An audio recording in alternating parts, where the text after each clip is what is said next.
नमस्कार। कभी सोचा है किसी संस्था का नाम सिर्फ एक पहचान होता है या उसके पीछे उसका पूरा मिशन, उसका पूरा मकसद छिपा हो सकता है। आज हम नेचर हिस्ट्री संस्थान के नाम के पीछे के गहरे अर्थ को समझने की कोशिश करेंगे।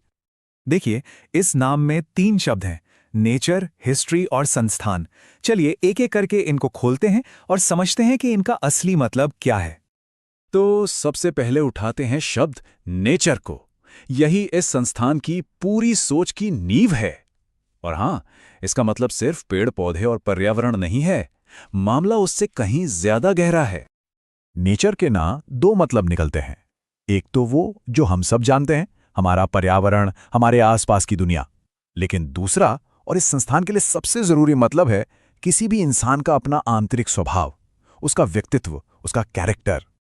तो ये बात साफ है, जब ये संस्थान नेचर की बात करता है तो उनका असली फोकस किसी व्यक्ति के मूल स्वभाव को, उसकी असलियत को समझने पर होता है। सब कुछ यहीं से शुरू होता है।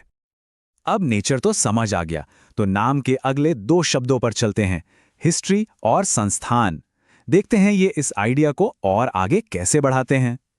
यहाँ हिस्ट्री का मतलब स्कूल की किताबों वाला इतिहास नहीं है। नहीं, इसका मतलब है किसी इंसान की पूरी कहानी, उसका फैमिली बैकग्राउंड कैसा है, वो किस माहौल में पला बड़ा है, जिंदगी में उसके अनुभव क्या रहे हैं। ये सब चीजें मिलकर ही तो किसी के स्वभाव को बनाती हैं, है ना? और फिर आखिर में आता है शब्द संस्थान। देखिए, किसी को सही राह दिखाना इतना बड़ा काम है कि कोई एक अकेला इंसान इसे नहीं कर सकता। इसके लिए एक पूरी टीम चाहिए, एक ऑर्गेनाइज्ड तरीका चाहिए। और संस्थान शब्द इसी सामूहिक कोशिश को दिखाता है। तो हमने नेचर, हिस्ट्री और संस्थान, इन तीनों को अलग अलग देख लिया। अब चलिए इन तीनों टुकड़ों को जोड़ते हैं और देखते हैं कि ये मिलकर इस संस्थान का पूरा मिशन कैसे बनाते हैं। तो मिशन बिल्कुल साफ हो जाता है। किसी भी स्टूडेंट के नेचर यानी उसके स्वभाव और उसकी हिस्ट्री यानी उसकी पूरी कहानी को इतनी गहराई से समझना कि उसे एकदम सटीक उसके हिसाब से गाइडेंस दी जा सके। और ये कोई ऊपर ऊपर की बात नहीं है।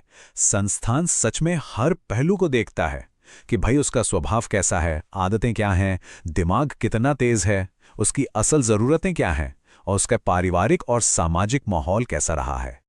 और इस पूरी समझ को ना एक प्रैक्टिकल प्रोसेस में ढाला जाता है। स्टेप 1, स्टूडेंट को अंदर बाहर से पूरी तरह समझो।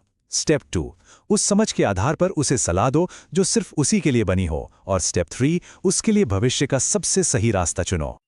और आखिर में मकसद क्या है? मकसद है स्टूडेंट को उसकी कामयाबी की सही राह पर लाना।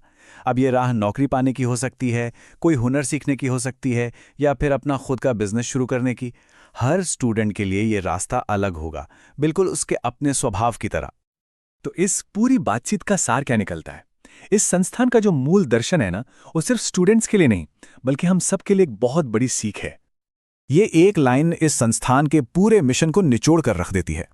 सबसे पहला और सबसे जरूरी कदम है खुद को, अपने स्वभाव को पहचानना। क्योंकि जब तक हम खुद को ही नहीं जानेंगे, तब तक हम अपना सही विकास कैसे कर सकते हैं। और आखिर में यह संस्थान हमें एक बहुत जरूरी सवाल के साथ छोड़ जाता है। भले ही इसका मिशन स्टूडेंट्स की मदद करना है, पर इसकी फिलॉसफी तो हम सब पे लागू होती है। अपनी जिंदगी में कामयाबी का सही रास्ता ढूंढने के लिए सबसे पहले अपने असली स्वभाव को जानना कितना जरूरी है।